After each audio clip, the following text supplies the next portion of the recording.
जय श्री राम। नमस्कार साथियों, आप देख रहे हैं देव भक्तिवाणी। और आज हम मंगलवार के इस पावन दिन पर सुनेंगे हनुमान जी की अत्यंत अद्भुत रोमांच भक्ति भाव से परिपूर्ण कथा, जिसे सुनकर न केवल मन को बल मिलेगा बल्कि जीवन में भी अटूट श्रद्धा का संचार होगा। आज की कथा है हनुमान जी और शनि देव का अद्भुत मिलन, जो हमें सिखाती है कि कैसे सच्ची सेवा समर्पण और साहस से संकट टल सकते हैं। तो चलिए कथा का प्रारंभ होता है। यह कथा समय की है जब रावण काल समाप्त हो चुका था। भगवान श्री राम का राज्याभिषेक हो चुका था और अयोध्या में धर्म नीति और प्रेम से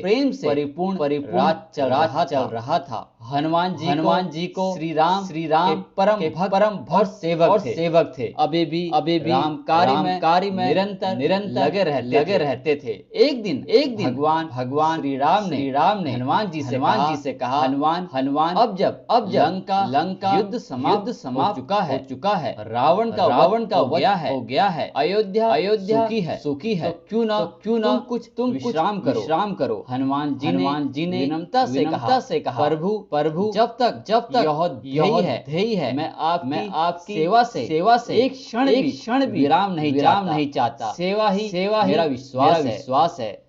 शनि देव का अभिमान। उसी समय कहीं और शनि देव अपने प्रभाव से गर्वित हो रहे थे। उन्होंने सोचा त्रिलोक में कौन ऐसा है जो मेरी दृष्टि से बच जाए। जब मेरी दशा साढ़े सात किसी पर पड़ती है तो राजा भी भक्त बन जाता है। यह विचार कर अयोध्या पहुंचे और उन्होंने सोचा देखते हैं हनुमान पर अपना प्रभाव कैसे डालता हूँ। जब शनि देव हनुमान जी के पास पहुंचे तो बोले हे वीर हनुमान, मैं शनि हूँ। आज मैं तुम्हारे ऊपर अपनी साढ़े सात डालूंगा। देखता हूँ तुम कितना सहन कर सकते हो। हनुमान जी मुस्कुराए और बोले हे शनि देव, यदि यह आपकी इच्छा है तो स्वागत है। आप मेरे शरीर पर अपना प्रभाव डालिए। शनि की परीक्षा शुरू होती है।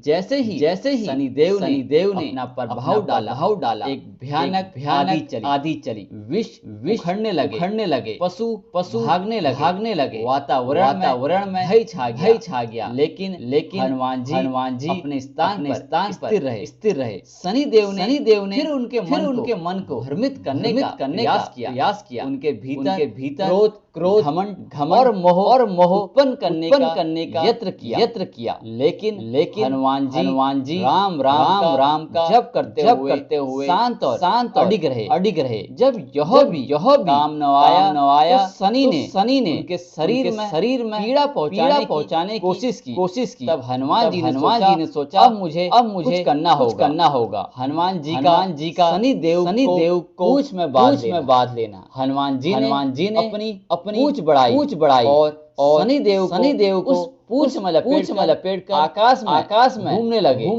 पूंछ को पहाड़ों से टकराया, वनों के बीच घुमाया, समुद्र के ऊपर ले गए। शनि देव की स्थिति अत्यंत कठिन हो गई। बहुत चिल्लाए, हे हनुमान मुझे क्षमा करो। मैं अब जान गया हूँ कि आप राम भक्त है और आप पर मेरा कोई प्रभाव नहीं चलता। हनुमान जी ने कहा हे शनि देव, मैं आपको तभी मुक्त करूंगा जब आप यह वरदान देंगे कि जो मेरी पूजा करेगा, मेरा नाम का करेगा, उस पर आपकी दशा काल का प्रभाव नहीं पड़ेगा। शनि देव ने तुरंत वचन दिया, जो भी मंगलवार को आपका व्रत करेगा, राम का स्मरण करेगा और हनुमान चालीसा पाठ करेगा, मेरी दृष्टि कोई अनिष्ट नहीं कर सकेगी।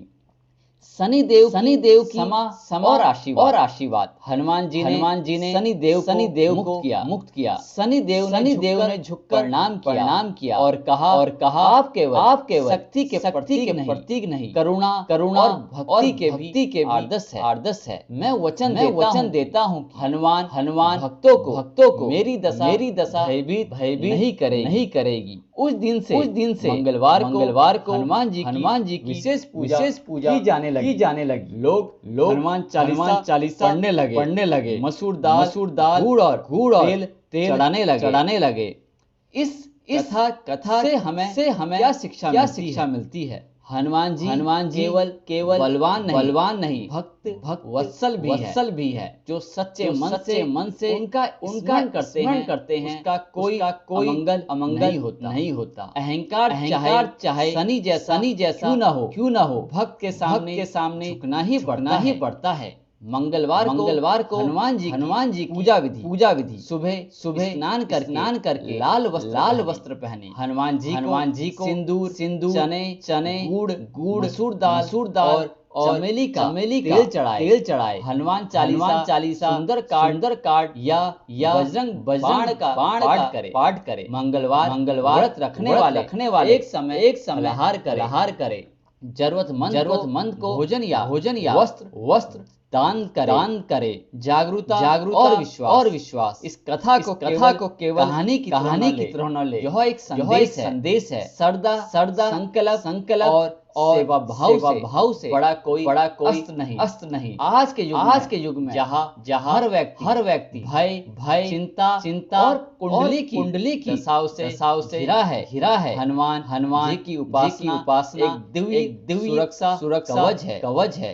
समापन संदेश। तो दोस्तों यह थी हनुमान जी की मंगलमयी कथा, जहाँ उन्होंने अहंकार रूपी शनि देव को भी भक्त के बल से परास्त किया। अगर यह कथा आपको अच्छी लगे तो वीडियो को लाइक करें, कमेंट करें। जय बजरंगबली और चैनल दीव भक्ति वाणी को सब्सक्राइब करें। जय श्री राम।